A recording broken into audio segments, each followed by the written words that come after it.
안녕하세요 여러분 부자입니다. 오늘도 찾아주셔서 감사합니다. 오늘은 강용수 작가의 책 마흔에 읽는 쇼펜하우어를 함께 이야기해볼까 합니다. 철학이란 어렵고 추상적인 학문일까요? 저는 한동안 그렇게 생각했습니다. 하지만 이 책을 읽고 철학이란 우리가 살아가는 데 있어 현실적인 도구라는 것을 깨닫게 되었습니다. 예전에는 철학자들의 담론은 현실과 동떨어진 고차원적인 사고처럼 느껴졌습니다. 하지만 로랑스 드빌레르의 책을 통해 철학이 우리의 일상과 밀접한 관계가 있으며 현실적인 문제를 풀어내는 중요한 역할을 한다는 걸 알게 되었습니다. 그리고 오늘 쇼펜하우어를 만나면서 철학에 대한 제 관점은 더욱 명확해졌습니다. 마흔에 읽는 쇼펜하우어는 인간의 욕망, 고통, 인간관계, 행복, 인생 등 우리 삶의 본질적인 문제를 깊이 있게 다루고 있습니다. 이 책을 통해 우리는 철학이 단순한 사색의 도구가 아니라 우리가 직면하는 고민들을 해결하는 데 도움을 줄 수 있는 실용적인 학문이라는 걸 실감하게 됩니다. 쇼펜하우어는 인간의 끝없는 욕망이 삶의 괴로움을 낳는 근본적인 원인이라고 보았습니다. 우리는 더 많이 얻고 더 크게 성공하면 행복해질 것이라고 믿지만 현실은 그렇지 않습니다. 원하는 것이 많을수록 이루지 못한 것에 대한 실망도 커지고 결국 만족하지 못하는 상태가 지속됩니다.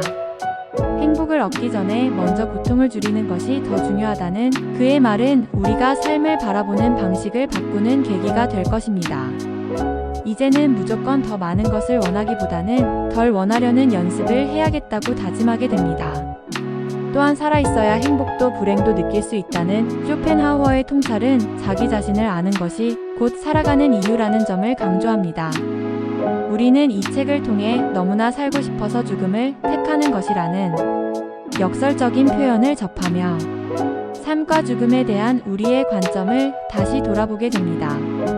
삶이 버거울 때 죽음을 떠올리는 것도 결국 생에 대한 강렬한 집착에서 비롯된다는 그의 해석은 매우 인상적입니다. 결국 중요한 것은 살아야 할 이유를 찾는 것이며 그것이 곧 인생이라는 메시지를 강하게 전달합니다. 인간관계에서 적절한 거리두기의 중요성도 배울 수 있습니다. 쇼펜하우어는 너무 가까운 관계는 오히려 상처를 초래할 수 있다고 말합니다. 특히 사랑을 단순한 감정이 아니라 종의 생존을 위한 번식의 과정으로 해석하는 그의 시각은 새로운 시선으로 다가옵니다.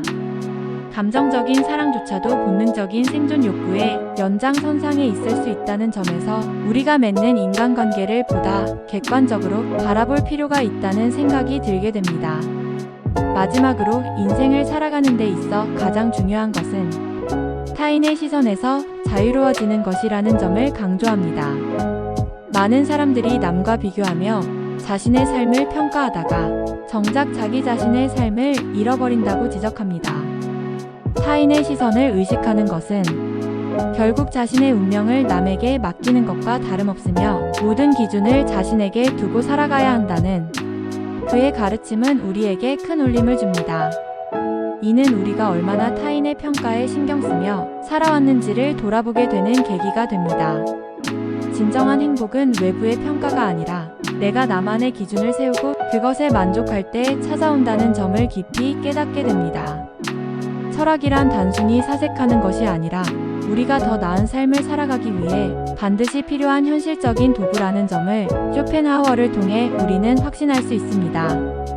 지금 여러분의 인생을 조금 더 깊이 들여다보고 싶다면 이 책을 꼭 읽어보시길 추천합니다. 감사합니다.